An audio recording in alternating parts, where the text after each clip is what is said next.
మరి రాణి గారు ముక్కురాలపాడండి. ఆమె 5 సాక్ష్యాలు కలిగి ఉన్నారు. మొదటి సాక్ష్యము, ఆమెకి గుండెల్లో నొప్పి వచ్చినప్పుడు అర్ధరాత్రి సమయం ఆమె ఏం చేయాలో తెలియక యెహోవా అగ్నిజల ప్రార్థనా మందిరం తైలం వాటిలో కోసం తాగాక దేవుడు ఆ గుండెల నొప్పి స్వస్థపరిచి మంచి ఆరోగ్యం ఇచ్చారండి. రెండవ సాక్ష్యం, విపరీతమైన దగ్గుతో బాధపడుతున్నప్పుడు మరి మందులు వాడినా తగ్గలేదంటండి. మరి డైలీ మరి తైలం వాటిలో కోసం తాగుతుండగా దేవుడు ఆ దగ్గు నుంచి స్వస్థపరిచారండి.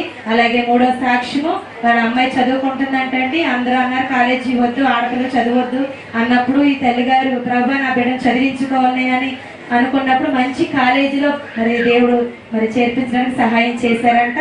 అలాగే నాలుగో సాక్ష్యము, మరి ఆమె బంగారు వస్తువులు తాకట్టు పెట్టారంటే అది విడిపించుకుంటే నీ సన్నిధిలో సాక్ష్యం చెప్పుకుంటాను అనుకున్నారంట. మరి తన తమ్ముడు ద్వారా సహాయం అంది బంగారం విడిపించుకున్నారంట అండి. అలాగే ఐదో సాక్ష్యము, మరి వీళ్ళ మేనలుడండి మరి బాబు అయితే ఊపిరితిత్తులకు పాలు వెళ్ళిపోయి బాబు బ్రతకడని చెప్పారంట. 4 నెలలు హాస్పిటల్లో ఉన్నాడంటండి. బెడ్ మీదే 25 లక్షలు ఖర్చు పెట్టారంటండి. మరి తండ్రి గారితో ఫోన్ చేసి ప్రార్థన చేయించుకున్నప్పుడు తండ్రి చెప్పారంట వెలిగే ఉంది బ్రతుకుతాడని తండ్రి చెప్పారంట. మరి చెప్పిన తర్వాత బాబు క్షేమంగా ఉండి హాస్పిటల్ బాబుకి మన కాల సమయంలో పుట్టినరోజు చేశారు సంవత్సరం దాటి. అలాగే ఆ బాబుకి మొక్క మీద పొక్కుల కింద వచ్చినప్పుడు తైలం రాస్తే కూడా తగ్గిపోయిందంట. దేవుడి సాక్షి దీవించిన గాక.